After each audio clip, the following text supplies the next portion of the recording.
This presentation discusses the 2005 disengagement, but in essence, it is about Israel, about our society, about the stories through which we construct our identity. This presentation is also about the modern Orthodox community and its courageous struggle to preserve its customs and values. Why return to an event that happened 20 years ago? First, the anniversary itself renews attention, including documentaries and TV series. Second, the trauma of October 7th has revived different claims.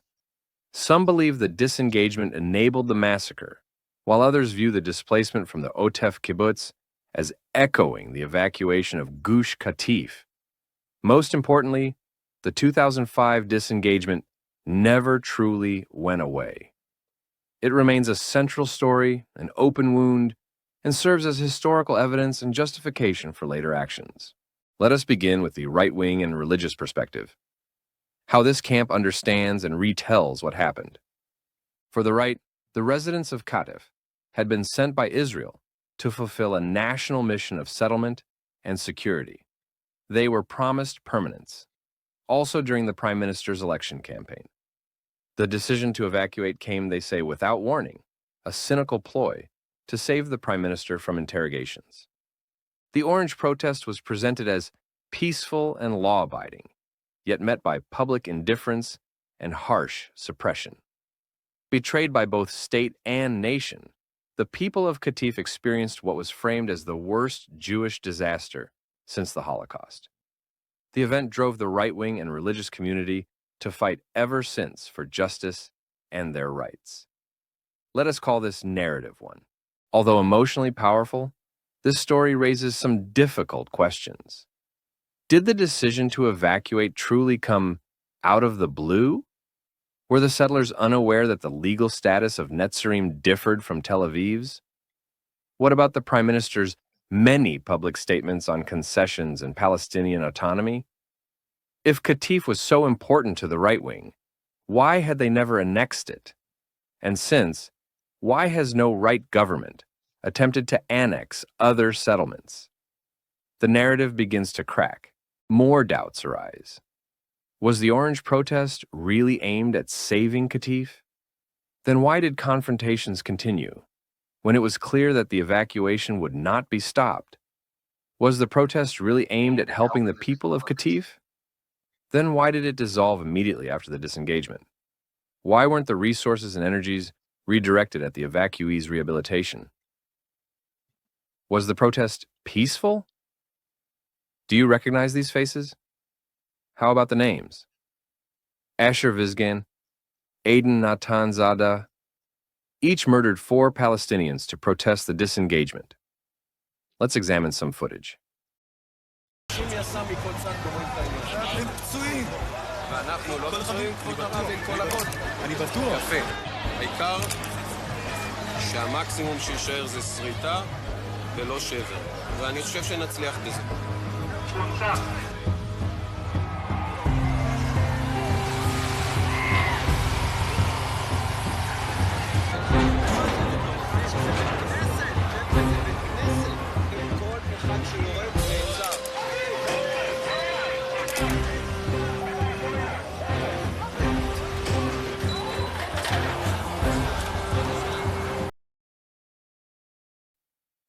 Intense fighting ended mercifully without casualties, but dangerously close to disaster.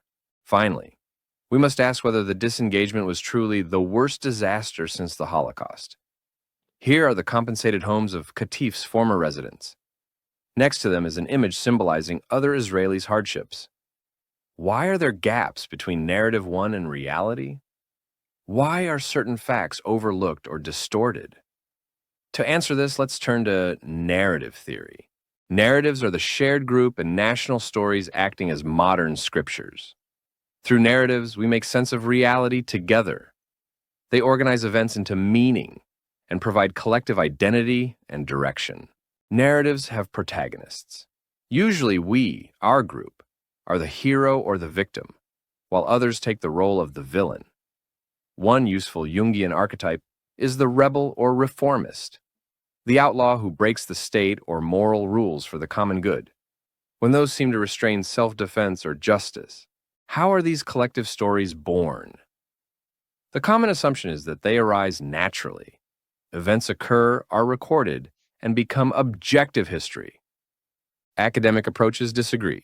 The psychodynamic view holds that facts are filtered through collective emotions.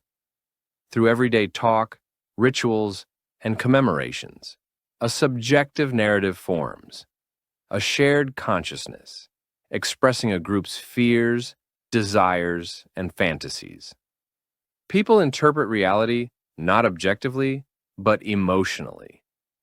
The constructivist view also treats narratives as subjective, yet it highlights the role of carriers, leaders, media, and institutions who deliberately shape and spread the stories.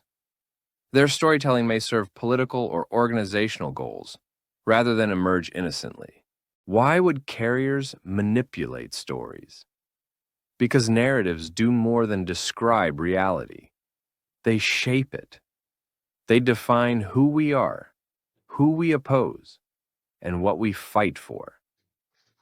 In that sense, the scripture provides moral authorization for collective action.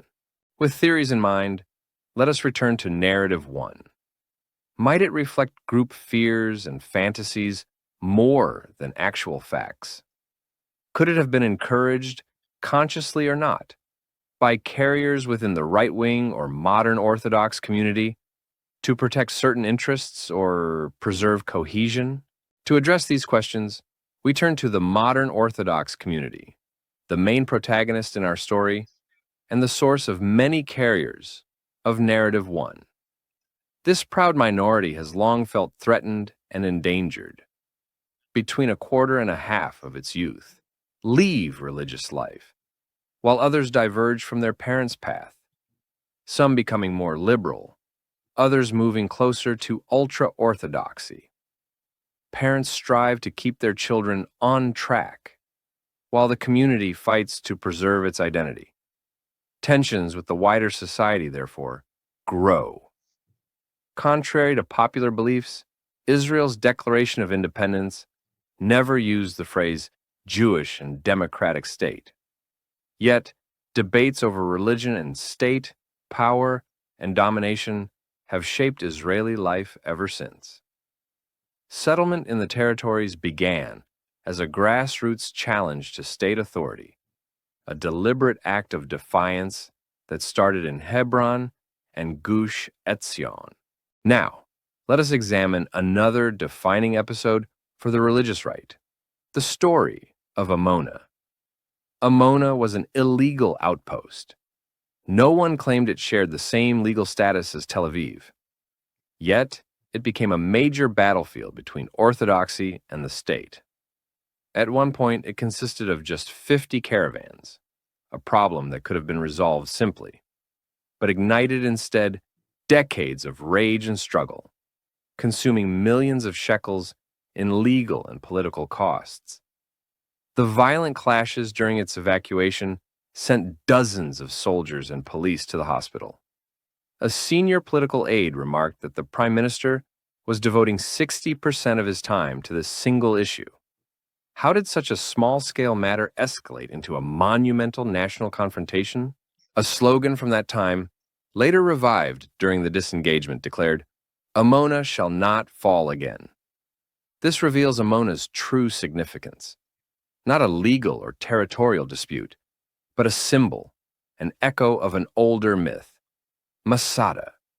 If Amona is Masada, who then are the Romans? Are they the Arabs, the left, the state, or modernity itself? And if that is the case, can Qatif also be seen as a symbol in the same struggle against these Romans? Having looked more closely at the modern Orthodox protagonist and another of its symbolic scriptures, we can now suggest an alternative reading of the disengagement. In this new story, Narrative 2, the plot begins with cultural anxiety, a community fighting for its survival against its Roman villains, the modern liberal influences that threaten its cohesion and future. To protect itself, moral and legal boundaries may feel too limiting. The end justifies the means, making way to the rebel archetype to emerge. Acts such as price tag attacks or the creation of hundreds of unauthorized outposts express that rebel ideal. Settlements function as a kind of modern Masada. Relatively insulated from secular culture, they offer young people a sense of mission and excitement that competes with the temptations of modern life. Seen in this light, the tale of the disengagement takes on new meanings. The Orange protest was not truly aimed at preventing the evacuation, nor at helping Qatif's residents. The anger, distrust, and pain in the community were not byproducts, but the very purpose of the protest. A deliberate self-sacrifice meant to warn the state against any future withdrawal. More importantly, collective harm and self-harm became necessary to protect the larger group against the larger disengagement. Youth leaving the faith. Shared trauma and suspicion of the state was necessary to justify future actions, especially illegal and aggressive ones. This may have been a deliberate ploy by narrative carriers, or as a product of a group dynamic process not entirely conscious. Let us compare the two narratives. In number one, the people of Qatif were sacrificed by an indifferent nation run by a Machiavellian leader. In number two, they were sacrificed by their own community for a greater group struggle. The trauma remains genuine. Whatever the actual agenda and social process, believing your country betrayed you causes pain. Feeling betrayed and abandoned by the nation is devastating. The key difference between the two narratives is its moral framing. In this new story, there are no villains. Self-destructive psychological processes and paranoid defense mechanisms are normal in individuals and in societies alike. Even those political figures who may have acted manipulatively did so, at least in part, to preserve the community and defend the world they knew and loved. So, which story is accurate? Perhaps narrative 1. Conversely, the truth may lie in narrative 2. Perhaps each holds fragments of truth, or perhaps neither, and a third story awaits discovery. No matter which interpretive narrative we adopt, the challenge remains the same: to foster healthier processes of reflection, healing, and unification within Israeli society. Research on collective trauma points to several paths to healing. One such path is civil repair, recognition of the pain endured by Gush Katif's residents, and perhaps a national apology. But other paths can also reduce division and rebuild trust, reframing the story, as we have done here, strengthening our relationships in the present, and planning the future together rather than against one another. Healing may not depend on narrative consensus, but rather on cooperation and shared purpose. Let us take a lesson from one remarkable settler, a survivor of a Palestinian terror attack. Instead of seeking revenge or an apology, she chose dialogue. Along with her family, she has become active in Jewish-Arab partnership and reconciliation. "The terrorists stabbed my chest," she said, "but they could not destroy my heart." Her courage reminds us that while we cannot control events or others' decisions, we can choose how to tell our story and write its future chapters with our actions.